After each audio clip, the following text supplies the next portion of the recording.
Olá, boa tarde. O relatório final da CPI da Covid deve pedir o indiciamento do presidente Bolsonaro por 11 crimes na gestão durante a pandemia. O relator também entendeu que ministros e 3 filhos do presidente, Flávio, Carlos e Eduardo Bolsonaro, praticaram crimes. O documento será votado na semana que vem. E ainda, a Fiocruz afirma que o sucesso no controle da pandemia depende do uso de máscaras e do passaporte de vacinas. O Ministério Público do Rio denunciou 2 policiais civis por envolvimento em homicídios durante a operação policial mais letal da história do estado, em maio deste ano, no Jacarezinho.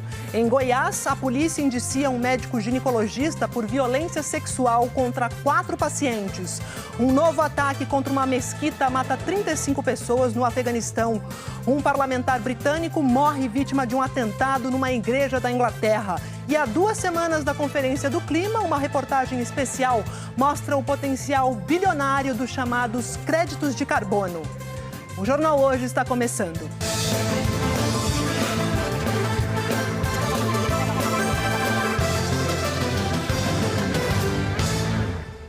A Prefeitura do Rio de Janeiro reforçou hoje que só quando chegar a 65% da população totalmente vacinada é que vai avaliar se libera retirar a obrigação do uso de máscaras em locais abertos. Pela primeira vez, todos os municípios do estado do Rio de Janeiro apresentaram baixo risco de transmissão da Covid. Essa informação foi divulgada hoje pela manhã pela Secretaria Estadual de Saúde. Pela primeira vez, todo o estado do Rio está com baixo risco de transmissão da Covid-19. O mapa divulgado pela Secretaria Estadual de Saúde apontou que todas as regiões estão amarelas. É o melhor panorama epidemiológico desde julho de 2020, quando a pesquisa começou a ser feita. O último levantamento da Secretaria aponta uma queda de 40% nas internações e de 35% no número de mortes. Isso mostra a consolidação da queda dos indicadores de Covid em todo o estado, muito em função do avanço da vacinação, das coberturas vacinais. Então a tendência agora é a gente consolidar ainda mais essa queda, com uma diminuição do número de internações, casos graves e, consequentemente, óbitos por Covid aqui no estado do Rio de Janeiro. Especialistas atribuem a melhora nos números da Covid à vacinação e lembram da importância da população se imunizar. No fundo, todo mundo está sabendo que a vacina tem resultados extraordinários. Não é à toa que hoje nós estamos com muito menos mortes e muita gente se infectando ainda, mas com pouco caso grave. Isso é apenas devido à vacina. Apesar dos números da Covid-19 terem melhorado aqui no Rio de Janeiro, especialistas alertam também para a necessidade de continuarmos com os cuidados, como distanciamento social, uso de máscaras, álcool em gel, porque existe grande circulação de pessoas entre cidades, estados e países. E nem todos os locais estão com o mesmo ritmo de vacinação. O município do Rio, por exemplo, está com 60% da população com a vacinação completa. Já as cidades vizinhas, como São João de Meriti, têm apenas 38% das pessoas imunizadas e Nova Iguaçu, 46%. O atual momento é um momento de cautela, nós avançamos muito na vacinação, mas é importante chegar a 80% de cobertura vacinal para toda a população, assim como outros países, como Chile, Uruguai, Portugal e Dinamarca. Então a gente ainda precisa avançar mais na vacinação, garantir a dose de reforço para todos os idosos, para que a gente possa promover esses eventos de massa, que estão previstos, por exemplo, para o Réveillon, para o Carnaval, onde está associado uma concentração enorme de pessoas sem uso adequado de máscara. Durante a divulgação do boletim epidemiológico hoje, a Prefeitura do Rio informou que o número de casos e internações está em queda há 7 semanas. E reforçou que só quando chegar a 65% da população vacinada com a segunda dose ou dose única, haverá retirada das máscaras em locais abertos. É a primeira vez, eu acho, desde o início da pandemia, que a gente pode falar que a gente tem uma situação controlada da Covid na cidade do Rio de Janeiro. Então a gente tem a menor taxa de transmissão, o menor número de pacientes internados. Então desde o início da pandemia é a primeira vez que a gente pode falar que a gente tem uma situação de estabilidade. São Paulo também tem discutido o tema. Nesta quinta, a Prefeitura manteve a obrigatoriedade do uso de máscaras, pelo menos até novembro. Para o infectologista Jamal Suleiman, não é hora de flexibilizar as medidas restritivas no país. porque ainda há transmissão. Grandes metrópoles, São Paulo, Rio e outras capitais, são centros em que recebem populações de vários lugares do país e de fora do país. A chance de você funcionar como um polo de distribuição ou de disseminação desse vírus é muito alta. Nós já vimos isso em vários outros locais do mundo. A estratégia é máscara, é vacina, é o distanciamento que veio para ficar e é a testagem em massa quando você identifica uma pessoa contaminada. E a Fiocruz divulgou agora há pouco um boletim defendendo o comprovante de vacinação como estratégia de saúde pública para reduzir o risco de transmissão do coronavírus. Chama aqui o Gabriel Barreira, que conversa com a gente sobre esse boletim da Fiocruz. Gabriel, boa tarde. Oi, Maju, muito boa tarde para você, boa tarde para todo mundo. Com menos de 50% da população totalmente vacinada, o boletim defende o passaporte vacinal como estratégia para estimular a vacinação em todo o país e pede também o reforço de medidas como o uso de máscaras e o distanciamento social para a retomada das atividades. De acordo com a Fiocruz, abre aspas, é imperativo que o passaporte de vacinas seja adotado como uma estratégia de saúde pública, unificada em nível nacional, visando ao estímulo à vacinação e à proteção coletiva. A exigência do passaporte, ainda segundo o boletim, reduz o risco de exposição ao vírus e proporciona maior tranquilidade para a retomada de atividades de lazer, de trabalho e também sociais e culturais. E diz que o uso de máscaras continuará sendo, por um tempo, uma estratégia importante para a gente evitar, é claro, a transmissão do vírus. Outra recomendação do boletim da Fiocruz é que, com a retomada das atividades, esses ambientes de convívio, de trabalho, de lazer, tenham novas instalações de filtro e melhores condições de ventilação para que a gente possa voltar à vida normal em breve, né, Maju? É isso que a gente torce, né? Para isso que a gente torce, Gabriel. E olha, a Itália também está apostando obrigada nesse passaporte da vacina, porque a partir de hoje, todo trabalhador italiano, seja do setor público ou privado, vai ser obrigado a apresentar um certificado de vacinação contra a Covid. A Itália é o primeiro país da Europa a adotar essa medida. A obrigação do certificado de saúde, aprovada pela maioria dos italianos, finalmente se impôs. De hoje em diante, quem chegar para trabalhar, seja no serviço público ou privado, sem o certificado de pelo menos uma dose da vacina anti-Covid ou um teste negativo, não vai entrar. Os dias faltados serão descontados e o salário suspenso imediatamente até que o certificado seja apresentado. A exigência inclui também trabalhadores de manutenção, de cantinas e bares em repartições públicas, fornecedores, entregadores, credores e aqueles que frequentam cursos de formação, além de empregadas domésticas e babás. Trabalhadores autônomos e freelancer também são obrigados a mostrar o passaporte verde, como o certificado de vacina é chamado aqui. Os policiais que não foram vacinados perderão até os seus alojamentos dentro das instalações da polícia. Segundo o governo, será a chave para aumentar ainda mais a cobertura de vacinação na Itália. É esperado um aumento grande no número de exames realizados, porque quem não tem vacina para ir trabalhar terá que apresentar um exame negativo a cada 48 horas, se for teste antígeno, ou a cada 72 horas, se for teste molecular. O dever de controlar o passe verde é do empregador e a verificação tem que ser feita na entrada. Cerca de 15% dos trabalhadores privados e 8% dos trabalhadores do setor público não têm o certificado. Além do salário suspenso, vão enfrentar multa de até 1.500 euros se tentarem trabalhar de qualquer maneira. Os sindicatos estão preocupados com a segurança nos locais de trabalho. Os protestos contra a linha dura do governo italiano, uma das mais rígidas do mundo, são bem visíveis. No grande porto de Trieste, nordeste da Itália, centenas de trabalhadores ameaçaram bloquear as operações, também no porto de Gênova.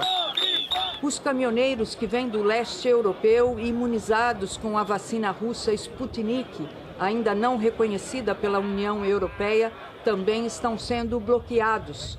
O governo está reunido para decidir passes especiais a eles, aumentando o conflito com os caminhoneiros italianos não vacinados.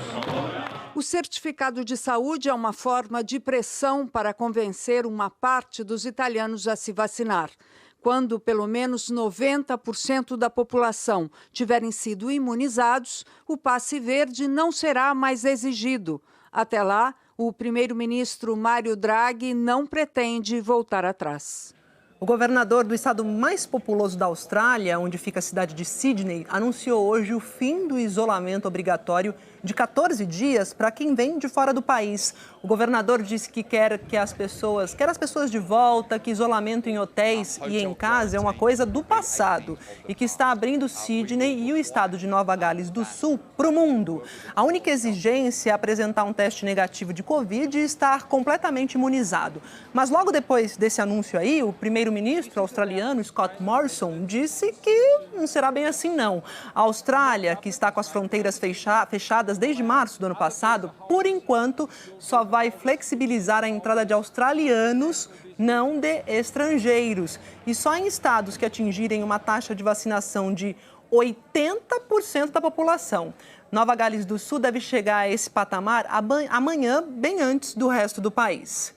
E os Estados Unidos anunciaram hoje que vão reabrir as fronteiras a partir do dia 8 de novembro para viajantes que estejam vacinados. Então a gente vai para Nova York falar com o Felipe Santana. Que boa notícia, né, Felipe? Conta tudo para a gente, os detalhes. Boa tarde. Oi, Maju, boa tarde para você, boa tarde a todos. A gente já tinha contado aqui no JH, né, que os Estados Unidos reabririam as fronteiras no começo de novembro, mas hoje um assessor da Casa Branca confirmou a data nas redes sociais, dia 8 de novembro, uma segunda-feira, daqui a 24 dias. Quem estiver vacinado será bem-vindo aos Estados Unidos. O brasileiro tem que ter visto, claro, para entrar aqui, mas isso põe fim a 19 meses de restrições que incluíam também viajantes vindos do Brasil. Foi resultado de muita pressão das companhias aéreas e de empresários do setor do turismo. Eles perderam muito dinheiro durante a pandemia. O Centro de Controle e Prevenção de Doenças americanos diz que serão aceitas todas as vacinas aprovadas pela Organização Mundial da Saúde, ou seja, todas as vacinas aplicadas no Brasil serão aceitas para a entrada aqui. Quem quiser vir vai ter que apresentar, além do certificado de vacinação, um teste PCR com resultado negativo feito nas 72 horas antes do embarque. Isso tudo você mostra já para a companhia aérea antes do embarque, ali na hora de check-in. Eles só podem deixar embarcar com essa documentação. O que tem acontecido geralmente, Maju, é que quando você chega aqui nos Estados Unidos, na imigração, eles nem pedem para ver de novo esses documentos, mas é claro que é sempre bom ter à mão. Você está convidado a vir, Maju, antes de começar a trabalhar no domingo, tira umas férias, né? Ah, olha, nossa, anota aí, chefes, teremos férias antes do domingo. É isso, vou sim, quando der apareço aí a gente toma um café juntos. E Felipe, lembra que ontem a gente está falando também da questão da Janssen, né? Porque hoje a Agência Reguladora de Medicamentos vai discutir aquela autorização das doses de reforço da Janssen, não é isso? Isso, Maju, e é quase certo que esse painel vai aprovar a dose de reforço da vacina da Janssen para idosos, pessoas com comorbidades e trabalhadores da saúde. O painel também vai discutir hoje se a dose de reforço pode ser de outras marcas, como a Pfizer ou a Moderna, que também estão aprovadas aqui, porque pesquisas mostraram que aumenta em 76 vezes a quantidade de anticorpos se rolar uma mistura da Janssen com imunizante de outra farmacêutica, enquanto uma dose de reforço da Janssen aumenta em 5 vezes. Ontem a gente conversou aqui também no JH que o painel da FDA estava discutindo naquele momento sobre a dose de reforço da vacina da farmacêutica Moderna, Maju. No fim da tarde saiu o resultado, eles aprovaram meia dose de reforço dessa vacina para adultos com mais de 65 anos, pessoas com doenças pré-existentes e para os trabalhadores mais expostos, como os da saúde.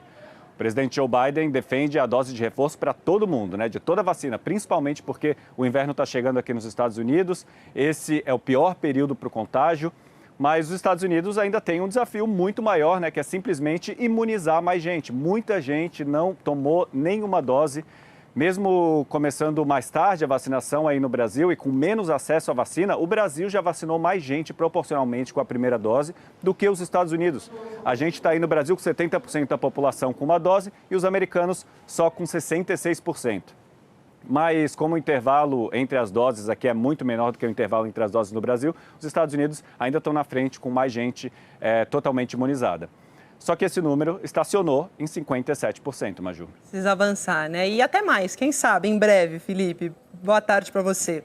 Olha, agora a gente vai de balanço da vacinação que é feito pelo consórcio de veículos de imprensa, né, com informações dos estados. Em 24 horas, 708.252 pessoas foram vacinadas com a primeira dose, 1.337.006 com a segunda dose ou dose única e 670.152 com a dose de reforço. Foi o maior número diário de aplicação de doses de reforço até agora. Total do dia, 2.715.410 vacinados. 150.659.242 brasileiros tomaram primeira dose, equivalente a 70,63% da população, como lembrou o Felipe. 101.836.974 estão completamente vacinados. Isso representa 47,74% da população. 3.374.171 tomaram a dose de reforço, ou 1,58%. Os estados que aparecem aqui em verde mais escuro são aqueles que estão mais adiantados na vacinação completa. Os 5 primeiros continuam sendo São Paulo, Mato Grosso do Sul, Rio Grande do Sul, Paraná e Espírito Santo. Em Fortaleza, a partir de hoje, quem for tomar a primeira dose da vacina contra a Covid não precisa mais de agendamento, não. A gente vai para lá conversar com o Alessandro Torres. E aí, como é que está a procura pela vacina, pela primeira dose, Alessandro? Boa tarde. Oi, Maju, boa tarde. Parece que a estratégia está dando certo. A Prefeitura não vai mais fazer o agendamento prévio para quem vai tomar a primeira dose. E aí, nesse caso, qualquer pessoa com mais de 12 anos deve procurar um dos pontos de vacinação, como esse aqui, onde a gente está, e então fazer a imunização. A única exigência é que a pessoa seja cadastrada na plataforma do governo do estado, que aqui no Ceará esse cadastro é obrigatório para os moradores de todos os municípios. Essa mudança na regra é uma estratégia para a Prefeitura estimular as pessoas a procurarem a vacina. Até o momento, aqui em Fortaleza, 75% da população receberam a primeira dose e 53% já completaram a imunização com as 2 doses ou com a dose única. Agora, vale lembrar que o agendamento continua obrigatório para quem vai tomar a segunda dose ou então a dose de reforço. E aí, nesse caso, a pessoa deve esperar o nome ser publicado na lista que a Prefeitura divulga diariamente no site. Maju. É isso, Alessandro. Então, só para quem for tomar a primeira dose que não precisa agendar. Valeu. Em Belo Horizonte, em BH, a partir de hoje, bares e restaurantes não vão ter mais restrição de horário. E a Prefeitura também afrouxou as regras para a entrada das torcidas nos estádios. Essas flexibilizações foram publicadas hoje de manhã no Diário Oficial. Eu chamo a Larissa Carvalho aqui, que está em frente a um estádio e vai contar para a gente como é que está tudo, como que são essas mudanças, né, Larissa? Oi, Maju, tá boa? Boa tarde, pessoal. Olha, para entrar nos estádios vai ter que comprovar ou que tomou a vacina ou que está livre da doença. Então vai funcionar assim, quem já está com o esquema completinho, com as 2 doses tomadas, ou a dose única, né, em caso da vacina que só exige uma dose, mostra o cartão de vacinação na entrada. Do contrário, tem que fazer um exame de Covid, comprovar que não está infectado, um exame feito até 72 horas antes de entrar. Esse esquema está valendo, então, a partir de hoje. Mudança também na quantidade de público. Até agora, nos estádios em BH, a gente podia ocupar só 3 cadeiras de cada 10. Agora passou para 4. Esse público maior também está valendo para os shows, para os teatros e outros eventos em Belo Horizonte. Essa história de abrir para os torcedores virou meio uma novela em Belo Horizonte. No fim de julho, a Prefeitura liberou, mas logo em agosto já vetou porque a gente viu cenas de Cruzeiro, do Atlético, né, dos torcedores em ambos os jogos, de muita aglomeração, muita irresponsabilidade aqui no entorno do Mineirão. Então a Prefeitura voltou atrás em agosto, mas agora em setembro liberou, inclusive podendo beber dentro dos estádios. E sobre os barzinhos e restaurantes, famosos botecos de Belo Horizonte, agora não tem mais limite de horário. As pessoas podem ficar até mais tarde, mas a regra para os famosos botecos e também para os estádios é a mesma. O tempo todo de máscara, só vale tirar para comer e para beber e, por favor, mantendo o distanciamento, né, Maju? É isso, sempre, né? Até a pandemia passar. Obrigada, viu, Larissa? Flexibilizações também lá em Pernambuco. O limite de público nos estádios de futebol agora é de 15% da capacidade total. A ida aos estádios estava liberada desde o fim do mês passado, com até 2.500 pessoas. Aí, com essa nova flexibilização, a Arena de Pernambuco pode receber quase 7.000 pessoas. Continua valendo a regra de que todos os torcedores precisam ter se vacinado, sendo 90% com imunização completa e os outros 10% com pelo menos uma dose e um teste negativo do tipo RT-PCR, aquele do cotonete. Bares, restaurantes, teatros e cinemas vão poder funcionar por 1 hora a mais até as 2 da manhã todos os dias. Hoje é o último dia de funcionamento daquele centro de triagem para casos de Covid que foi montado lá na Arena Pantanal, em Mato Grosso. Esse centro vai ser desativado amanhã, então eu chamo Eunice Ramos para contar para a gente sobre esse último dia do centro. Oi, Eunice, bem-vinda, boa tarde. Boa tarde, Maju. Boa tarde a todos. Olha, a decisão foi tomada pelo governo após uma redução nos casos de contaminação, hospitalização e morte por Covid-19 aqui no estado. De julho do ano passado até o dia 4 deste mês, foram realizados aqui 239.180 atendimentos. Com a desativação do centro de triagem, a testagem e os atendimentos agora vão ser realizados exclusivamente pelos postos de atenção base dos municípios, pela atenção básica dos municípios, que são os responsáveis pela execução desses serviços oferecidos aí pelo SUS. Mato Grosso está entre os 16 estados onde os casos da doença estão em queda. Desde o início da pandemia, foram 532.200 casos de Covid. Ao todo, o coronavírus já causou a morte aqui em Mato Grosso de 13.875 pessoas, Maju. É isso, Eunice. Obrigada. Eunice trouxe aí os números de Mato Grosso. Agora a gente vai atualizar os dados da pandemia pelo país, dados reunidos pelo consórcio de imprensa com as secretarias de saúde. Brasil registrou, de quarta para quinta-feira, 558 mortes por Covid. 602.201 pessoas perderam a vida para essa doença até agora. Em 24 horas, o país registrou 14.813 casos, chegando a um total de 21.611.552. As médias móveis de casos e mortes continuam com tendência de queda. O Brasil tem, em média, 11.335 casos por dia, uma queda de 32%. A média de mortes teve redução de 35% em 2 semanas, 334 óbitos por dia. Aqui, terceiro dia seguido, abaixo de 400 mortes. Esses números ainda podem estar sob o efeito de uma quantidade menor de registros durante o feriado, que a gente passou agora. No mapa, a situação pelos estados. 8 tiveram alta na média de mortes, 3 ficaram em estabilidade e 15 estados e o Distrito Federal registraram queda. Mais detalhes sobre a situação do seu estado você confere em g1.com.br/coronavírus. A Polícia Civil lá do Rio de Janeiro está investigando a morte de um pastor que trabalhava como motorista de aplicativo para melhorar a renda. Ele foi atacado a facadas quando fazia uma corrida em Nova Iguaçu, na Baixada Fluminense. Era a primeira vez que Heraldo Carlos de Souza trabalhava de noite. Ele tinha começado há 2 meses a fazer corrida por aplicativo para complementar a renda. Heraldo tinha 52 anos, era pastor e professor de teologia. Ele me deixou na igreja e falou, vou fazer uma corrida. E eu ainda cheguei a falar para ele, não vai, filho, não gosto que você corre à noite. Mas ele, não, só um pouquinho e volto. E infelizmente aconteceu essa tragédia. Heraldo foi atacado a facadas na quarta-feira à noite em Nova Iguaçu, na Baixada Fluminense. Peritos afirmaram que ele foi atingido nas costas. Quando a polícia chegou, ele já estava morto. Foi muita covardia, gente, não foi? Porque foi tudo por trás, nas costas, né? As facadas que ele levou, uma coisa muito brutal. Esse é o carro que o pastor usava para trabalhar. Os investigadores da Delegacia de Homicídios da Baixada Fluminense fizeram uma perícia para tentar encontrar impressões digitais e outras provas que ajudem a descobrir quem é o assassino. A principal hipótese é de latrocínio, roubo seguido de morte. Foi o segundo motorista de aplicativo morto essa semana em Nova Iguaçu.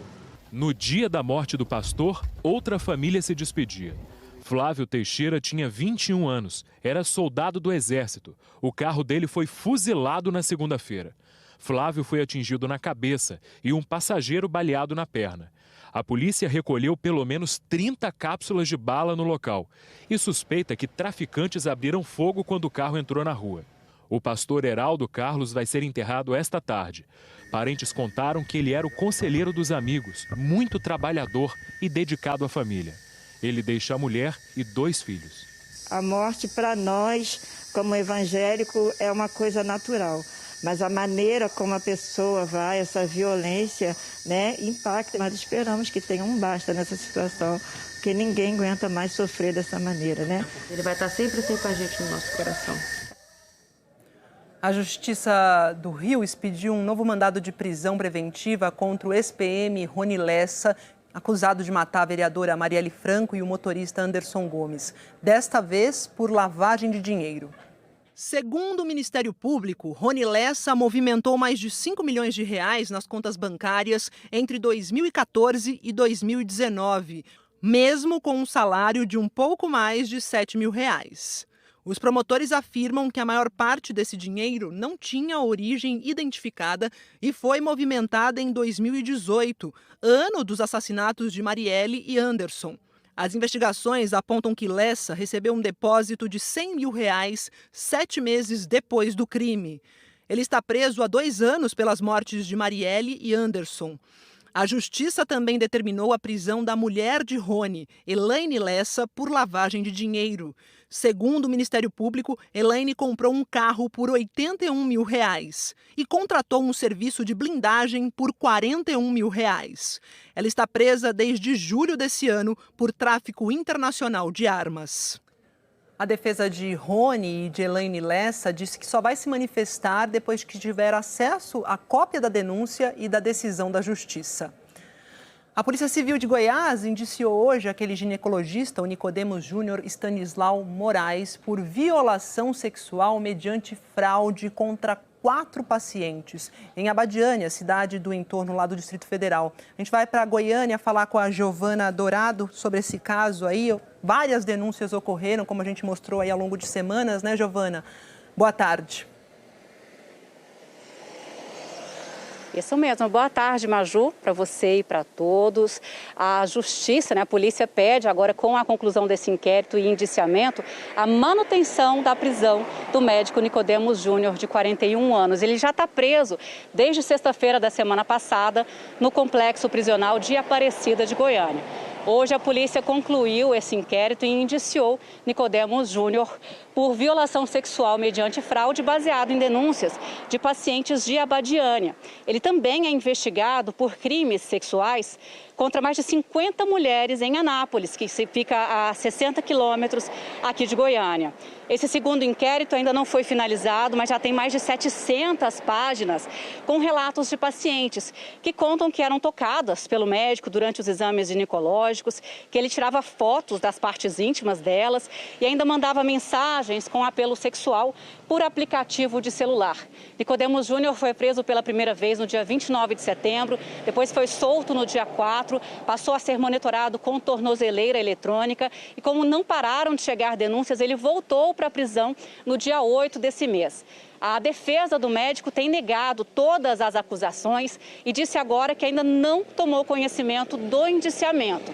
Se o médico for condenado por esse inquérito, que já está concluído, ele pode pegar até 6 anos de prisão, Maju. É isso, Giovana. A gente fala de outro caso também. A Justiça aceitou hoje a denúncia do Ministério Público e tornou réus o homem que passou a mão em uma ciclista e o motorista que aproximou o carro até a vítima. Esse caso aconteceu na cidade de Palmas, no interior do estado. Como você viu aqui no Jornal Hoje, a mulher que sofreu esse assédio caiu da bicicleta e se machucou. Os 2 agressores estão presos. David Figueiredo Pereira, de 21 anos, e Jackson Barbosa Simões, de 19, foram denunciados pelos crimes de importunação sexual e lesão corporal qualificada. O caso aconteceu no fim do mês passado em Palmas, no Paraná. A estudante de direito Andressa Lustosa andava de bicicleta quando foi surpreendida pelos 2 homens. Uma câmera de segurança registrou o crime. O motorista, David, aproximou o carro para que Jackson passasse a mão no corpo da vítima, que caiu da bicicleta. Um ataque que deixou ferimentos no corpo e nas lembranças de Andressa. Quero que a gente saia na rua, eu e todas as mulheres do mundo, do Brasil, possam sair nas ruas e se sentir seguras, né? E não ficar com medo ali de vir praticar um abuso, um assédio, né? Como aconteceu comigo, que o cara quase tirou, que os rapazes quase tiraram minha vida, né? Por pouco. A Justiça aceitou a denúncia do Ministério Público. Jackson e David continuam presos e agora são réus.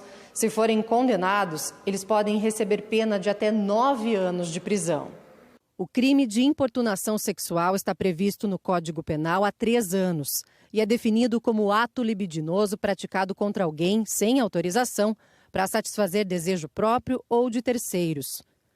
Depois da agressão sofrida por Andressa, outros casos parecidos de importunação sexual vieram à tona no Paraná. Na semana passada, um homem foi preso suspeito de importunar pelo menos 15 mulheres em Ibiporã. Ele usava uma moto para cometer o crime e fugir. Mesma estratégia flagrada por essa câmera em Maringá. A vítima corria na rua quando foi abordada pelo suspeito, que ainda não foi localizado. E no começo dessa semana, um homem foi preso por passar a mão em uma mulher no Lago Municipal de Cascavel. Para essa promotora que atua em casos de violência contra a mulher, a denúncia é o caminho para reduzir esse tipo de crime. Então, nós temos uma cultura ainda impregnada de que não se deve denunciar, de que isso é natural, de que se a mulher está na rua ela vai sofrer esse tipo de coisa mesmo, mas está errado. Nós temos que mudar essa cultura e aproveitar hoje a proteção que esse crime trouxe, que é justamente no sentido de garantir que a mulher se sinta confortável no espaço público, em ônibus, no trabalho, né, na rua. Outras pessoas vieram me falar essa semana, nossa, você viu que depois de tudo isso parece que piorou, mas não é que piorou. As mulheres elas estão denunciando esse tipo de crime, sempre aconteceu. As mulheres têm que denunciar, a polícia tem que acolher essas mulheres na hora que elas denunciam. E a gente tentou contato com os advogados dos 2 homens denunciados, mas a gente não teve retorno. Ainda falando sobre essa questão de assédio, importunação sexual, G1, né? G1 na mão, se você não tem o app do G1, baixa aí no seu celular, é super fácil, é rápido.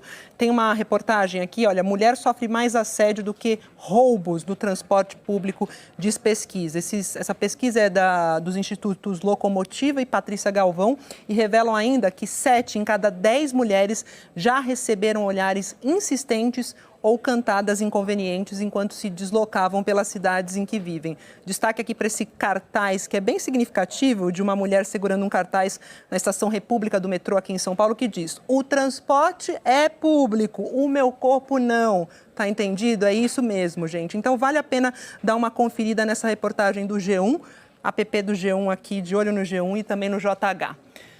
E 5 meses depois da operação da Polícia Civil do Rio, que deixou 28 mortos no Jacarezinho, o Ministério Público do Estado denunciou à Justiça 2 policiais civis por uma das mortes ocorridas na favela, a Diomar Pereira da Silva. Larissa Schmidt conta pra gente mais detalhes sobre isso. Oi, Larissa, boa tarde.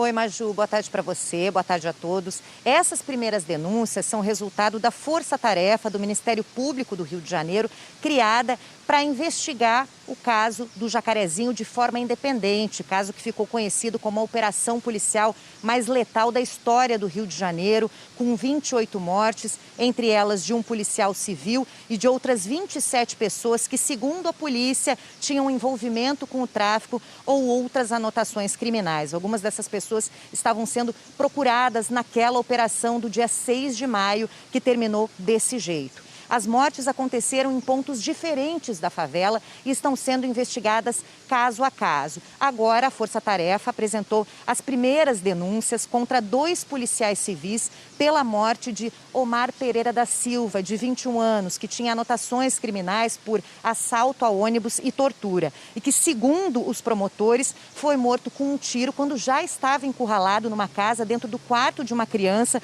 com um tiro no pé. Ainda segundo o MP, uma granada foi colocada pelos policiais no local, o corpo foi retirado antes da chegada da perícia e uma pistola foi apresentada como sendo de Omar, o que não foi comprovado. Os 2 policiais são da CORE, a Coordenadoria de Recursos Especiais, o grupo de elite da Polícia Civil, e não tiveram os nomes divulgados pelo Ministério Público. Um deles vai responder por homicídio doloso, quando há a intenção de matar, e junto com outro policial civil vai responder também por fraude processual, que é quando há alteração na cena do crime. O MP ainda pede o afastamento dos 2 policiais dos trabalhos nas ruas. A Força Tarefa ainda tem outras 11 investigações sobre o caso do Jacarezinho em andamento. Maju. Valeu, Larissa. Em nota, a Polícia Civil do Rio disse que só vai se manifestar depois da análise de todos os depoimentos e a chegada dos laudos periciais. E que a Delegacia de Homicídios, que é responsável pelo inquérito, acabou de receber do Ministério Público os depoimentos de testemunhas e aguarda o laudo de confronto para encaminhar o relatório final. Em Florianópolis, um carro invadiu um shopping. Isso foi hoje de madrugada. A câmera de segurança do shopping mostra que a rua estava tranquila no momento em que o carro atravessou pela contramão e desceu as escadas de uma das portas de entrada. O veículo quase atropelou um segurança e ainda andou por uns metros dentro do shopping antes de bater no balcão de um quiosque. Ninguém ficou ferido.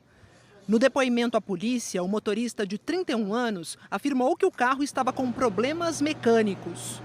Já a polícia diz que ele se recusou a fazer o teste do bafômetro, mas apresentava sinais de que tinha ingerido bebida alcoólica.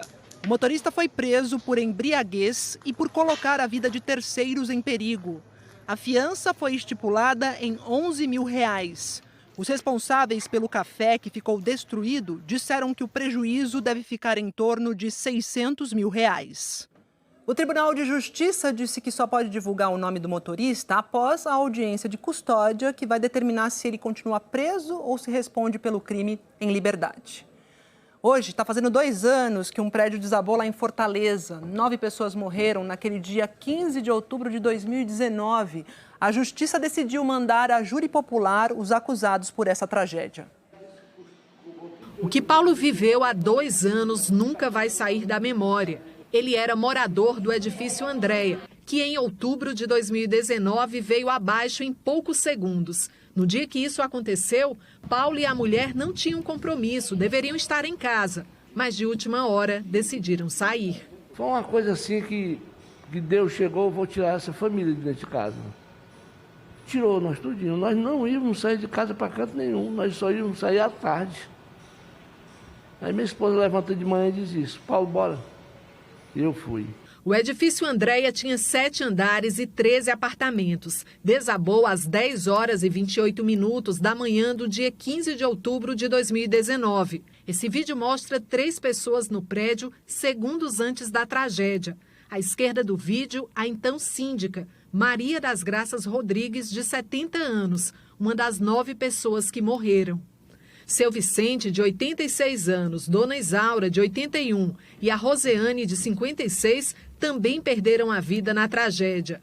Pai, mãe e filha moravam juntos. Com eles, morreu o cuidador do casal de idosos, José Heriberton, de 44 anos. A tenente Carolina, dos bombeiros, trabalhou nas buscas por sobreviventes. Foram 103 horas no meio dos escombros. Era o sentimento de querer resgatar e de querer fazer aquele trabalho da melhor forma possível para a população mesmo. Assim, é querer resgatar as vítimas. Então a gente queria fazer aquilo porque quanto mais rápido a gente fizesse, maiores as chances, né, da gente encontrar alguém vivo.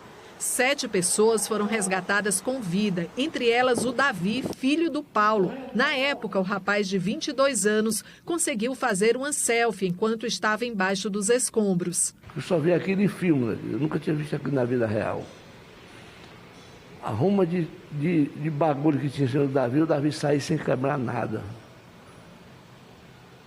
Davi nasceu 2 vezes, nasceu por parto normal e nasceu depois de adulto. O edifício Andréa, que ficava neste local, passava por uma reforma quando caiu. Os trabalhos começaram 2 dias antes. A investigação mostrou que a intervenção na estrutura foi determinante para o desabamento, porque atingiu pelo menos 4 pilares do prédio. A polícia indiciou os engenheiros e o pedreiro que trabalharam na obra por homicídio culposo, quando não há intenção de matar. Mas o Ministério Público entendeu que houve dolo porque os profissionais assumiram o risco de provocar as mortes. A Justiça concordou com a promotoria e o caso deve ir à júri popular. O pedreiro Amaury Pereira de Souza e os engenheiros Carlos Alberto Lóz de Oliveira e José Anderson Gonzaga dos Santos, que é dono da empresa contratada para a reforma, também aparecem nas imagens do circuito interno do prédio, pouco antes do desabamento. Todos sobreviveram. Por telefone, a defesa dos 3 disse que não comentaria o caso. A Prefeitura de Fortaleza desapropriou o terreno. Agora a ideia é que o governo do estado construa uma base do Corpo de Bombeiros no local. Os desembargadores do Tribunal de Justiça do Ceará já decidiram que esse caso vai à júri popular, mas a Justiça ainda aguarda que o Ministério Público conclua a denúncia. O Ministério Público, por sua vez, disse que acabou de passar por uma reestruturação, que mais de 5.000 processos foram redistribuídos para 3 promotorias e que a prioridade, por enquanto, são os casos que envolvem réus presos ou os pedidos cautelares, o que não é o caso do edifício Andréa. Portanto, ainda não há uma data para o julgamento dos 3 envolvidos nesse desabamento. A Polícia Federal prendeu hoje, em Boa Vista, 4 pessoas suspeitas de participar de um grupo criminoso que enviava para o Oriente Médio ouro extraído ilegalmente aqui no Brasil e na Venezuela. Mais de 70 policiais federais cumpriram 40 mandados expedidos pela Justiça Federal em Roraima.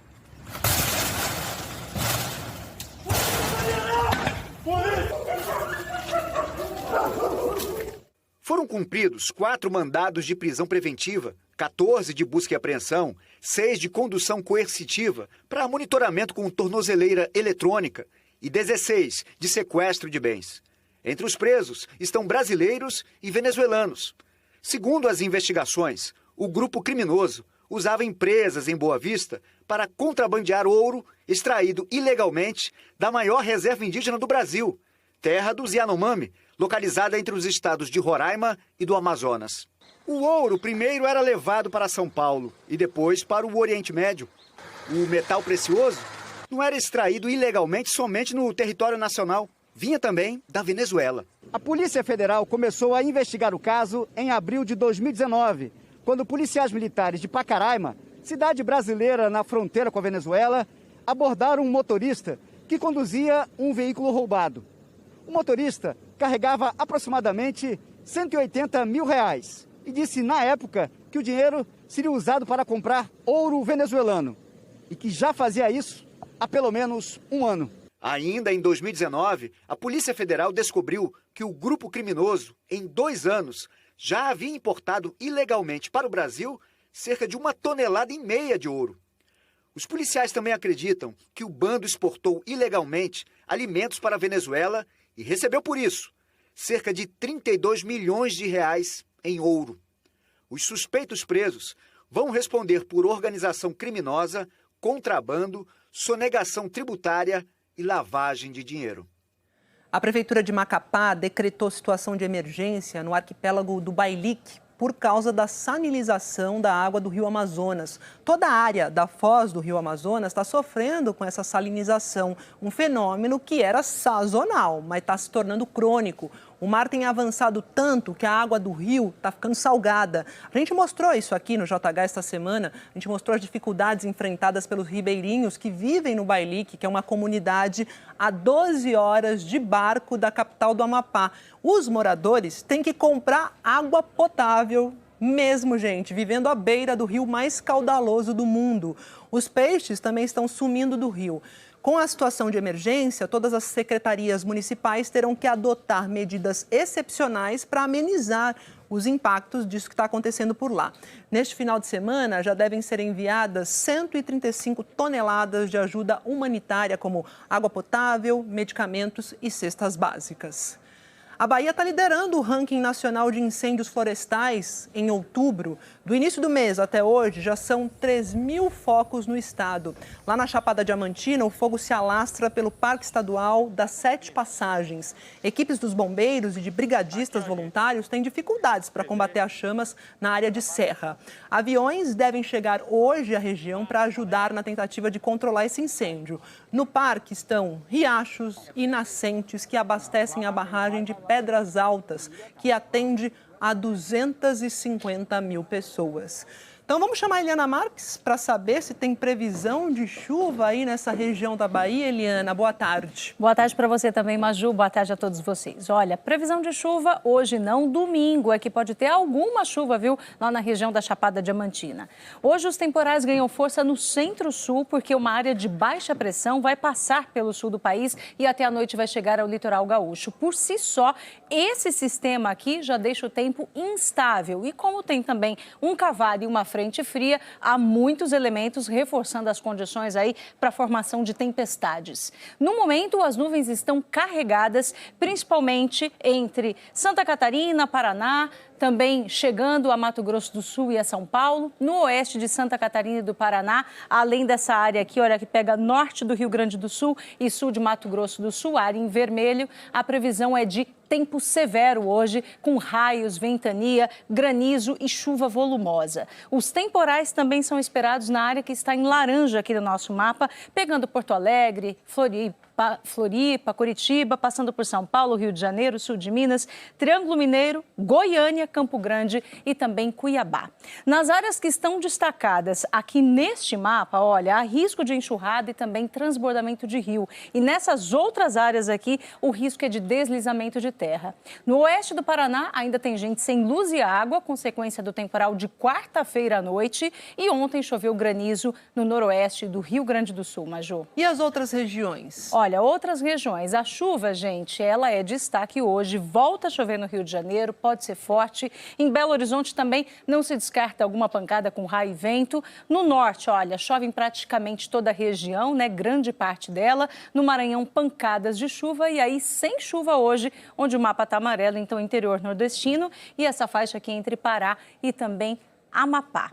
No norte, calor bem acima dos 30 graus, em Rio Branco máxima de 36 graus, também no nordeste e centro-oeste temperaturas acima dos 30 graus, em Salvador 32, em Cuiabá 38 graus e aqui no sudeste, olha, 28 em BH, 29 em São Paulo, 32 em Vitória, 35 no Rio. Já no sul do país, temperaturas amenas. Próximos dias agora, a chuva vai se concentrar entre Minas, Goiás, Mato Grosso e sul da região norte. Nesse caminho aí, olha, Belo Horizonte, Brasília e Goiânia são as capitais com previsão de mais chuva e muita chuva, Maju. Por falar em capital, como é que fica aqui São Paulo? Final de semana passado foi de chuva aqui, foi bem chuvoso. E esse também vai ser, viu, Maju? Olha só, ontem teve temporal aqui em São Paulo, hoje pode ter de novo. Amanhã a chuva ainda persiste e só diminui a partir de domingo, mas a partir de domingo começa a esfriar, olha, máxima de 18 graus. No Rio de Janeiro, a mesma coisa. À medida que a chuva for aumentando, o frio por lá vai voltando, máxima de 21 graus no Rio só na terça-feira. E no domingo tem previsão de geada lá na região da Campanha Gaúcha, Maju. Geada! Exato. Opa. Então segunda a gente confere que provavelmente vai ter fotinho para você. Ah, estamos esperando, inclusive. Obrigada, Eliana. Bom fim de semana para você e para todos. Para você também. Recife, gente, está entre as cidades mais ameaçadas pelo avanço do mar no mundo. Isso é o que mostra um relatório da ONU. Os coqueiros não resistiram à força das ondas da praia, que ironicamente se chama Sossego, na ilha de Itamaracá, em Pernambuco.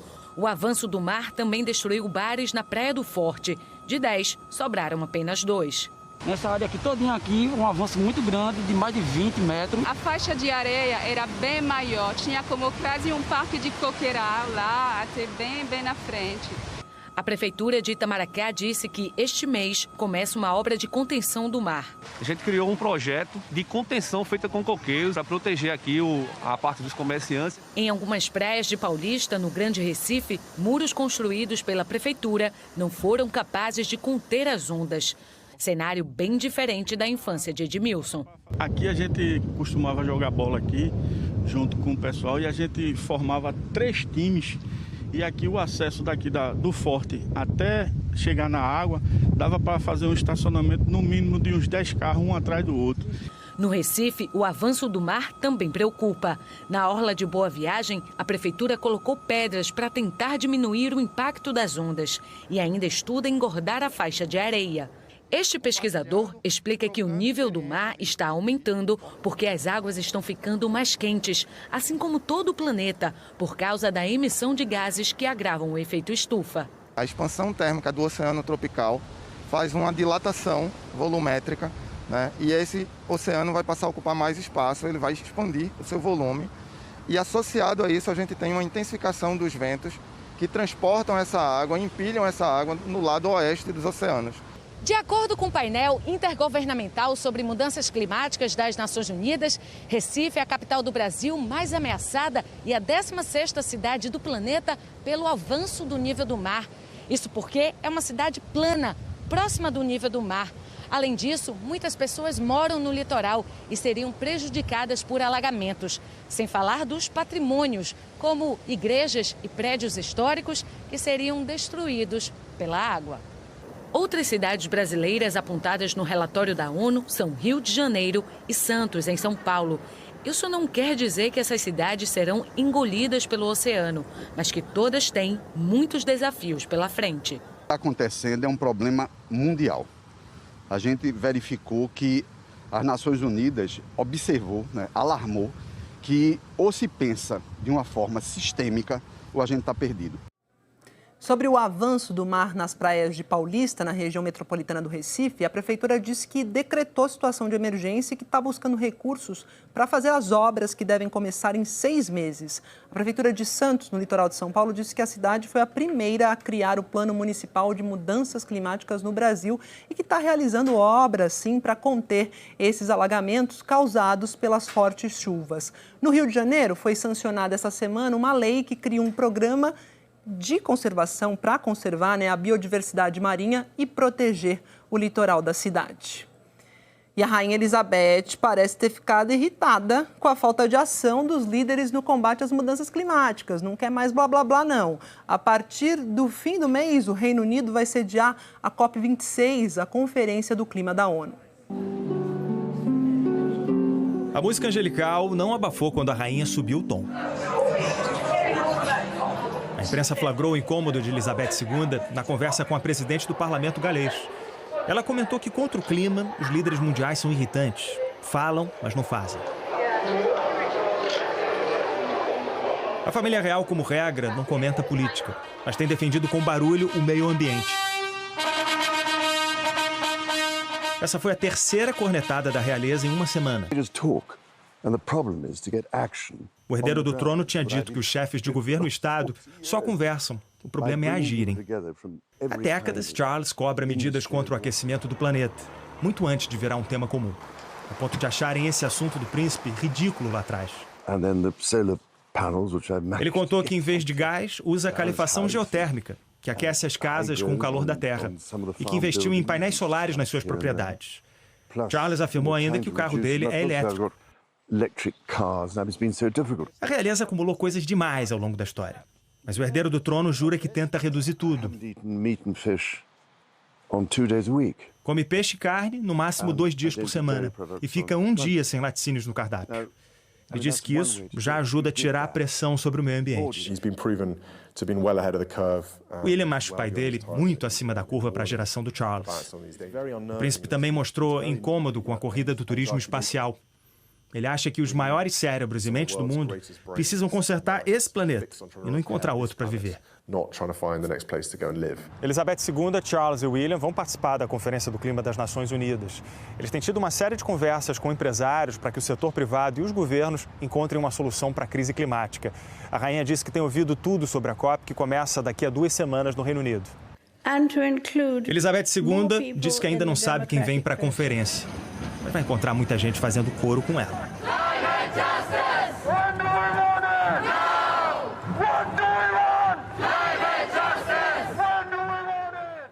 Então é isso, né? Em 2 semanas, as atenções do mundo vão estar todas voltadas para a cidade de Glasgow, na Escócia, onde vai ser a próxima Conferência do Clima, a COP26. Empresários aqui do Brasil pedem que o governo trabalhe por um acordo que regulamente os chamados créditos de carbono, com uma potência bilionária, né? Esses créditos podem ajudar a financiar uma economia mais verde no país. Esta é uma imagem que sempre gera medo e desconfiança com o futuro. Diante do desafio de reduzir a emissão de gases que fazem aumentar a temperatura do planeta, empresas e países que não conseguirem poluir menos terão que pagar mais por isso. É o chamado crédito de carbono. A regulamentação desse mercado será um dos principais temas da COP26, a Conferência Global para o Clima, marcada para o mês que vem em Glasgow, na Escócia. Essa pode ser uma grande oportunidade para o Brasil.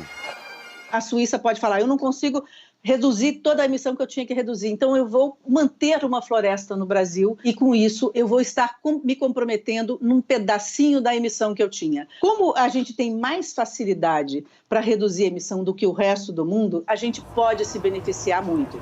Poucos países têm o ativo florestal e agrícola que a gente tem. De olho nesse mercado bilionário, 115 líderes empresariais assinaram recentemente um documento incentivando o governo brasileiro a trabalhar por um acordo durante a COP26. Esse mercado de carbono ele pode ser responsável por até 72 bilhões de dólares até 2030. O Brasil ele pode financiar a sua descarbonização rumo a uma economia verde, gerando emprego e renda, justamente utilizando créditos de carbono. Apesar dessa vantagem, o Brasil foi acusado de bloquear as discussões sobre o mercado global de carbono na COP de Madrid, em 2019. Hoje, o Brasil é o 7º país do mundo que mais contribui para o aquecimento global e tem sofrido cobrança internacional por conta do desmatamento.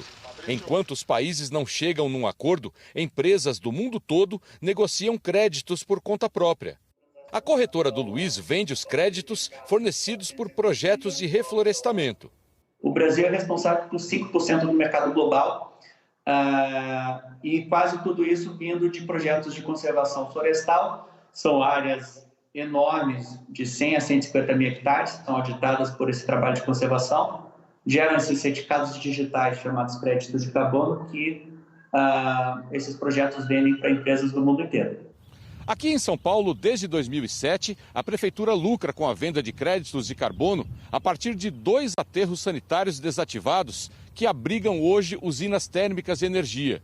Neste aqui, na Zona Norte, o gás metano, que vem do lixo e que é muito mais poluente do que o gás carbônico, é captado por essas tubulações, levado até uma usina e transformado em energia.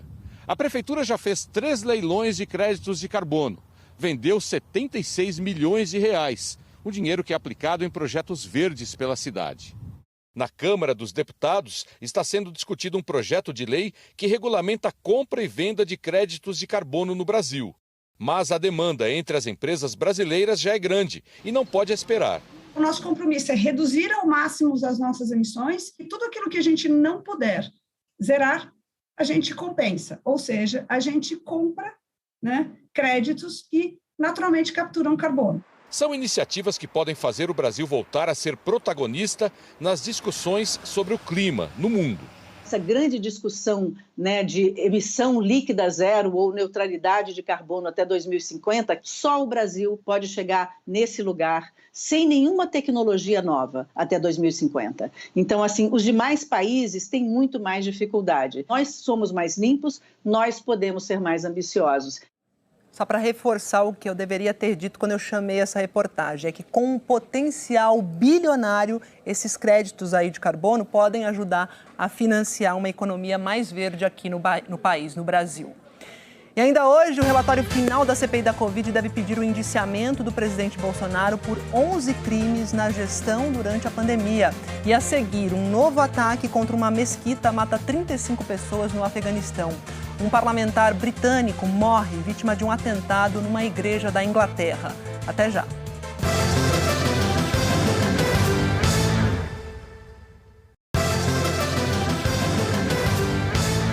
Uma grande explosão atingiu uma mesquita xiita na cidade de Kandahar, no sul do Afeganistão. 35 pessoas morreram e 68 ficaram feridas. Nenhum grupo reivindicou a responsabilidade pelo atentado. O ataque foi durante as orações de sexta-feira, um dia sagrado para o Islã.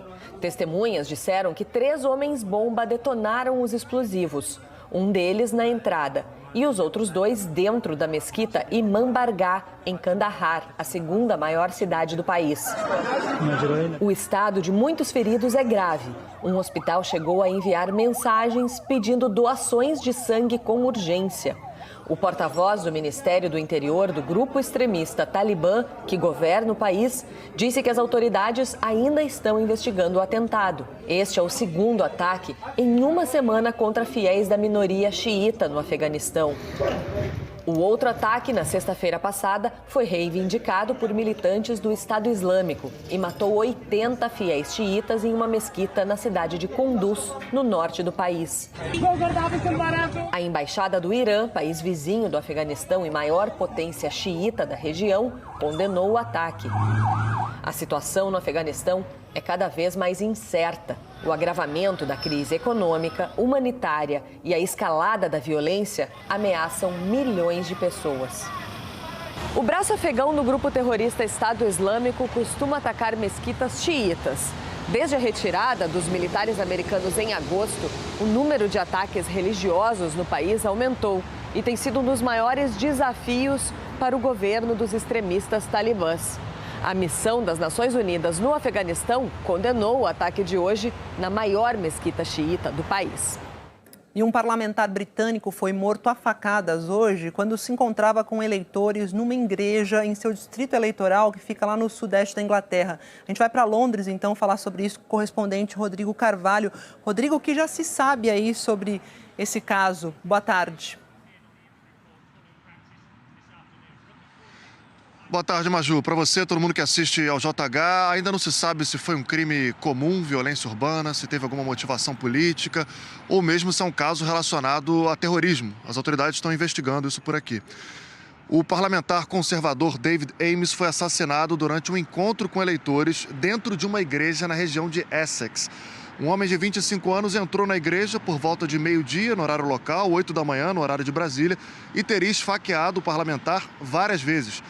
O deputado, que tinha 69 anos, chegou a ser atendido no local, mas acabou morrendo. A polícia informou que o assassino já foi preso e que não está procurando nenhum outro suspeito. O deputado era do mesmo partido do primeiro-ministro Boris Johnson. O chefe de governo britânico disse há pouco que o Reino Unido perdeu um servidor público apaixonado por esse país e que ele, Boris, perde um amigo. O líder do principal partido de oposição, o Partido Trabalhista, prestou solidariedade à família do parlamentar e disse que essa é uma notícia horrível e profundamente chocante. 5 anos atrás, uma outra deputada foi assassinada aqui no Reino Unido, Jo Cox, esfaqueada e baleada às vésperas do plebiscito do Brexit em 2016. Um homem de extrema-direita foi condenado à prisão perpétua por esse crime. A Fundação Jo Cox prestou condolências à família do deputado morto nessa sexta-feira. Como eu disse, gente, a polícia aqui está investigando ainda as motivações desse crime de hoje. Notícia do dia por aqui. E as bandeiras no parlamento, Maju, não só aqui no parlamento, mas também na sede do escritório do primeiro-ministro Boris Johnson, estão a meio mastro. Parlamentar aí, vereadores aqui no Rio de Janeiro que a gente mostrou essa semana, assassinados também. Obrigada, viu, Rodrigo? Olha, o ex-presidente americano Bill Clinton está internado, se recuperando de uma infecção. Clinton está fazendo tratamento em um hospital na Califórnia. Uma assessora do ex-presidente contou que ele está bem disposto e agradeceu à equipe do hospital. Clinton tem 75 anos e foi internado na terça-feira. A assessoria informou ainda que Bill Clinton está respondendo bem aos antibióticos. Em mais uma tentativa para conter a inflação, o governo argentino congelou o preço de 1.245 produtos. O congelamento foi acertado entre o governo federal, redes de supermercados e fabricantes de itens básicos, como alimentos, produtos de limpeza e de higiene pessoal. Os preços devem permanecer por 90 dias os mesmos praticados no dia 1º de outubro. A inflação lá na Argentina voltou a disparar em setembro, fechou em 13,5% depois de alguns meses de queda. Os economistas estão prevendo que a inflação anual seja superior a 50%. Ontem, em Buenos Aires, manifestantes foram às ruas para pedir mais emprego e salários melhores. Em novembro, o partido do presidente Alberto Fernandes enfrenta novas eleições legislativas. E aqui no Brasil, depois de 2 meses de alta, o ritmo da atividade da economia brasileira em agosto caiu 0,15% em comparação com o mês anterior. Mas no acumulado de janeiro a agosto deste ano, o chamado IBCBR, é o Índice da Atividade Econômica, cresceu 6,41%. Esse índice, divulgado pelo Banco Central, é uma prévia do PIB, que é a soma de todos os bens e serviços produzidos em um determinado período pelo país. E o ministro Ricardo Lewandowski, do Supremo Tribunal Federal, votou pela rejeição de uma ação do presidente Jair Bolsonaro contra a desoneração, até o fim deste ano, da folha de pagamento dos 17 setores que mais empregam aqui no país. Essa medida foi aprovada pelo Congresso no ano passado e vetada pelo Palácio do Planalto. Mas o veto foi derrubado por deputados e senadores. Em seu voto, Lewandowski afirmou que o entendimento do Congresso Nacional deve prevalecer, que a desoneração é uma das medidas de enfrentamento à pandemia na economia e que suspendê-la iria provocar inúmeras demissões. O julgamento ocorria no plenário virtual do STF, mas o ministro Alexandre de Moraes pediu para o caso ser levado para a discussão presencial. Ainda não há data para a retomada desse julgamento. E termina amanhã a 38ª edição do Festival de Dança de Joinville, que voltou a provocar encanto este ano, de forma híbrida, parte presencial, parte online. Participam bailarinos de várias partes aqui do Brasil. Muitos imprimem nas suas coreografias, nas suas danças, as histórias de amor à dança e de superação também, como a do Daniel, que é um adolescente que já é bicampeão na categoria jazz solo na mostra competitiva desse festival. O Daniel tem 15 anos e é a 4ª vez que participa do Festival de Dança. Nessa edição, ele foi campeão pela 2ª vez no palco principal do evento. Até aí, tudo normal na vida de um bailarino. Mas esse ano, a apresentação dele foi pra lá de especial. Ele subiu ao palco na categoria Jazz Solo e quase no finalzinho da apresentação fez uma homenagem para a família, com várias fotos sendo exibidas em um telão. A coreografia recebeu o título Se Cheguei Até Aqui, Foi Por Você. No caso, a mãe, Dona Tatiara, grande incentivadora do filho. Que é aquela que me apoia desde sempre. Toda a família me apoia, mas a mãe, ela sempre tem aquele cuidado a mais, aquele carinho. Então, a minha mãe é aquela que faz tudo por mim. Então, queria agradecer a ela por tudo isso. A família mora em São Paulo e para bancar a participação do Daniel no festival teve que fazer várias rifas. Nem a mãe conseguiu acompanhar de perto, mas viu todo o esforço do filho pela internet. Ela conseguiu assistir pelo ao vivo, da transmissão do festival, e ela falou que foi lindo, que ela não estava esperando por aquilo, que foi emocionante. Eu te amo muito, me emocionei bastante com a sua homenagem. Foi linda, perfeita. Você brilha no palco, você tem luz, meu amor. Eu sou sua fã número 1 e te espero aqui para te dar aquele abraço enorme. Eu te amo, filho. Beijo. A Camila é professora de dança do Daniel há 9 anos e se emociona ao falar da apresentação. Foi assim, de arrepiar. A plateia, a gente sentiu que tocou os corações de todos. E foi um trabalho assim de poesia no palco.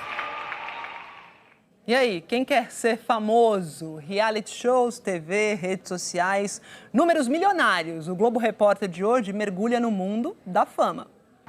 Existe um caminho certo para a fama?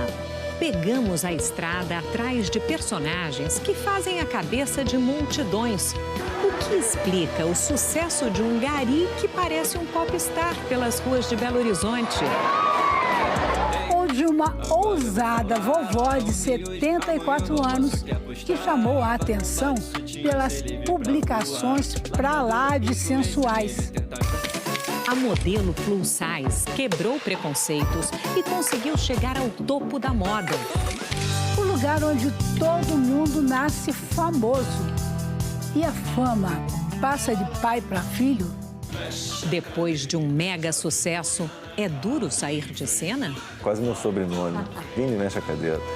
E a anônima mais famosa do momento, Juliette, abre o coração e a nova casa pra gente. Hoje, no Globo Repórter. A seguir, o relatório final da CPI da Covid deve pedir o indiciamento do presidente Bolsonaro por 11 crimes na gestão durante a pandemia. O relator também entendeu que ministros e 3 filhos do presidente, Flávio, Carlos e Eduardo Bolsonaro, praticaram crimes. E hoje a CPI definiu os últimos depoimentos da comissão. Até já.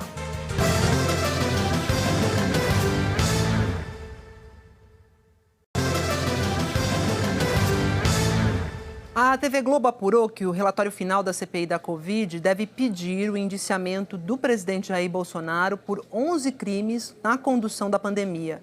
Ministros, ex-ministros e os filhos do presidente também devem ser responsabilizados por crimes relacionados ao enfrentamento da Covid. Em quase 6 meses de CPI, os senadores interrogaram 59 pessoas. As mais de 1.000 páginas do relatório do senador Renan Calheiros, do MDB, vão trazer o raio-x dos comportamentos e atitudes do presidente Jair Bolsonaro, de 3 de seus filhos, de ministros, ex-ministros, além de vários outros investigados durante a pandemia. O documento deve apontar 11 crimes que teriam sido cometidos pelo presidente Bolsonaro. Epidemia com resultado de morte, infração de medida sanitária preventiva, charlatanismo, incitação ao crime, falsificação de documento particular, emprego irregular de verbas públicas, prevaricação, genocídio de indígenas, crime contra a humanidade, crime de responsabilidade por violação de direito social e incompatibilidade com dignidade, honra e decoro do cargo, e homicídio comissivo por omissão no enfrentamento da pandemia. O relatório também deve pedir o indiciamento do senador Flávio Bolsonaro, do Patriota, por advocacia administrativa, incitação ao crime e improbidade administrativa, do deputado federal Eduardo Bolsonaro, do PSL, e do vereador Carlos Bolsonaro, do Republicanos, por incitação ao crime, além de 3 ministros do governo Bolsonaro, Marcelo Queiroga, Onyx Lorenzoni e Wagner Rosário, e 2 ex-ministros, Eduardo Pazuello e Ernesto Araújo. O relatório será lido na terça-feira que vem e a previsão é de que a votação ocorra no dia seguinte. Se o relatório for aprovado pela maioria dos senadores da CPI, será encaminhado à Procuradoria-Geral da República, que terá a tarefa de conduzir as investigações dos indiciados com foro privilegiado, como o presidente Jair Bolsonaro, ministros e parlamentares federais.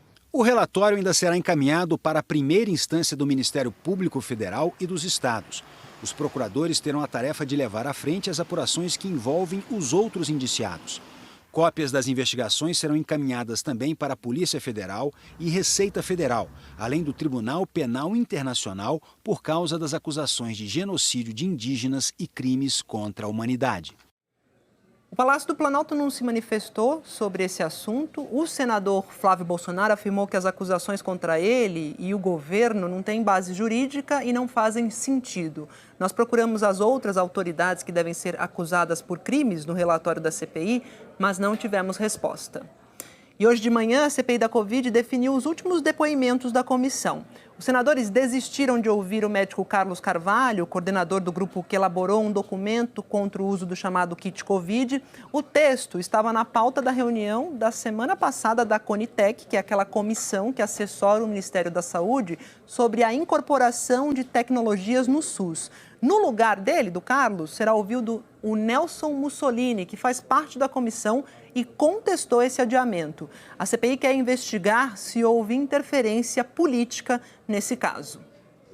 Um grupo de voluntários fixou hoje 600 bandeiras brancas em frente ao Congresso Nacional. O ato foi organizado pela Associação de Vítimas e Familiares de Vítimas da Covid-19. As bandeiras representam os mais de 600 mil mortos pela doença. A gente espera, sim, que os responsáveis sejam devidamente responsabilizados. Hoje, por videoconferência, a CPI aprovou requerimentos de convocação de pessoas ligadas à Conitec. Quer esclarecer por que foi tirado de pauta o documento elaborado pelo médico Carlos Carvalho contra o uso de medicamentos ineficazes no combate à doença, o chamado kit Covid. O planejamento inicial era ouvir o médico, mas a CPI mudou de ideia depois que Carlos Carvalho afirmou que não houve interferência política na decisão de retirar o protocolo da pauta de votação. No lugar de Carvalho, os senadores decidiram chamar Nelson Mussolini, representante do Conselho Nacional de Saúde na Conitec, para esclarecer o que provocou a retirada de pauta. Durante a reunião, Mussolini reagiu à medida. Me preocupa um pouco a gente ficar retirando coisas de pauta porque estão surgindo novas evidências. Vão surgir, nesse momento da pandemia, vão surgir novas evidências semanalmente. Se a gente for aguardar isso, o que vai acontecer é que a gente nunca vai soltar nada, porque novas evidências vão surgir a cada semana, a cada dia. O presidente da CPI, Omar Aziz, do PSD, acredita que o depoimento de Nelson Mussolini pode ajudar a esclarecer as dúvidas sobre o assunto. As razões estão mal explicadas, muito mal explicadas, e a importância do doutor Nelson é que explique. Espero que a gente esteja equivocado e que não esteja tendo ingerência política dentro do Conitec.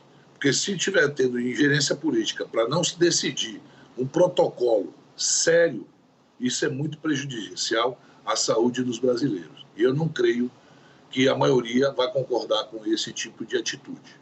Na segunda-feira, depois de ouvir Nelson Mussolini, a CPI vai dar a palavra a 7 pessoas que, de uma forma ou de outra, sofreram o impacto da Covid-19. São órfãos, viúvos, quem teve a doença, profissionais de saúde. Hoje, 15 de outubro, é dia do professor, que é um profissional que nem sempre é valorizado como deveria ser. Um levantamento divulgado hoje mostra que, com a pandemia, muitos pais de alunos passaram a entender melhor e a respeitar mais o trabalho de quem fez de tudo mesmo para manter o ensino à distância, mesmo à distância, manter o ensino mesmo à distância nesse período difícil que a gente vem passando. De volta às aulas presenciais e ao olho no olho com os alunos. Mas a rotina do ensino remoto se mantém na memória da Tânia, professora de espanhol em uma escola pública na zona sul da capital paulista. 1 ano e meio preparando e dando aulas a partir do escritório montado às pressas no corredor de casa. O que interessa mais é que vocês sepam usá-la. Os alunos, por exemplo, não estavam acostumados com esse ensino remoto, Então foi difícil no começo, tivemos que fazer grupos pelo WhatsApp, comunicar os pais, os alunos. Teve a questão do acesso à internet, que foi muito difícil, Do outro lado das telas não tinha só alunos. Muitos pais acabaram acompanhando as aulas e testemunhando a dificuldade dos filhos e dos professores com o ensino à distância. Como a Elaine, que tem 4 filhos em idade escolar. Era uma matéria nova, são coisas novas para eles, então na escola deles, os professores faziam essa parte de estar entrando em contato, de estar escutando, de estar conversando comigo também, para que eu pudesse estar auxiliando os meus filhos em casa. A pandemia, que impôs enormes prejuízos à educação, ajudou a escancarar aos pais dos alunos os desafios dos professores. Um levantamento do Datafolha, a pedido do Itaú Social, Fundação Lehman e Banco Interamericano de Desenvolvimento, mostrou que essa luta foi reconhecida por famílias de estudantes de escolas públicas de todo o país. 89% dos pais entrevistados se disseram impressionados com o caráter desafiador da profissão e com o nível de preparo que ela exige. 67% sentem que os filhos passaram a respeitar mais os professores depois da pandemia. E 73% dos pais responderam que o principal apoio para a volta às aulas presenciais veio do contato com os professores. Sem dúvida alguma, o professor se confirmou como aquela ponte de confiança, de valor mesmo que a família dá, a quem ela pode recorrer na hora que ela precisa, e o professor confirmou isso. Ele entrou na casa das famílias, ele é aquela pessoa que está associada à confiança da educação e que é a referência para os pais ou para os adultos da família. Os estudantes lembram da época do isolamento social. A Kathleen viveu momentos de crise, mas nunca se sentiu só. Várias vezes eu pensei, gente, eu acho que eu não quero mais fazer isso, eu não sei o que eu quero fazer, porque terceiro ano, prestar vestibular, o que eu vou fazer da minha vida, né? E eu tive muito apoio dos meus professores para decidir o que eu queria, aquilo que eu realmente gostava, e foi incrível. Professores fizeram de casa mutirões para trazer de volta alunos sumidos das plataformas. A gente ligava para a residência, celular, enfim, e tentava descobrir o motivo, né? Se o pai estava sabendo, muitas vezes o pai nem estava sabendo. E aí foi diminuindo a quantidade. Hoje a gente consegue ter uma boa participação. No retorno à escola, teve pai que fez questão de conhecer pessoalmente o professor que via pela internet. Eu estou aqui, eu vou estar aqui e quero continuar do jeito que está, próxima dos professores, porque com isso o meu filho desenvolveu muito. Teve bastante desenvolvimento e eu quero que ele continue desenvolvendo. Agora está chegando ao fim esse período de contatos que, mesmo à distância, aproximaram muitos pais e professores. O retorno cada vez maior dos alunos às aulas presenciais nos estados vai representar um novo teste para o futuro dessa relação tão importante para o ensino. Eu espero que seja um ganho que se mantenha para o presencial, né? Que os pais continuem participando, né? Da vida escolar, acadêmica dos filhos. O chamado importante é vamos manter esse vínculo, vamos manter essa confiança, essa valorização. Isso será bom para o país inteiro. Valorização que passa pelo salário dos professores, né? Eles deveriam ganhar muito, muito, muito mais. Ó, tem aqui no G1 uma reportagem interessante, um ranking que mostra o salário médio de um professor em cada estado no Brasil. Baixa a G1 aí se você não tem o app ainda, é fácil, fácil, fácil. Eu quero mostrar aqui quem paga melhor. Distrito Federal, R$ 5.167,64. Pará, depois com R$ 4.341,34. E Maranhão, com R$ 4.223,44, oferecem aqui a maior remuneração média segundo esse levantamento que o G1 teve acesso. E também, gente, tem aqui no G1 histórias inspiradoras. Vou clicar numa delas, esse aqui, ó, orgulho de vê-lo formado na faculdade, diz professora de jovem com Down. Olha essa história, o Samuel Ribeiro concluiu a graduação em pedagogia em uma faculdade privada aqui de São Paulo e nesse Dia dos Professores a gente pode conhecer outras histórias aqui, mas a dele é muito legal porque em 2006 a professora dele, a Sueli, descobriu que daria aula para o seu primeiro aluno com deficiência. Aí o pequeno Samuel Ribeiro, ele tinha síndrome de Down, né? Aí ela ficou super ansiosa com isso, como ia lidar com esse aluno especial e aí depois, pedindo licença pelo clichê, mas é preciso dizer, esse encontro mudou a vida de ambos. Então depois 15 anos se passaram e os dois agora merecem os parabéns pelo Dia dos Professores nessa sexta-feira. Então parabéns para eles e para todos os professores, todos mesmo. É isso, gente. O Jornal Hoje vai terminando por aqui. Você acompanha outras notícias no JN. Para rever as nossas reportagens, vai lá ao Globoplay. Boa tarde, ótimo fim de semana. Até segunda-feira.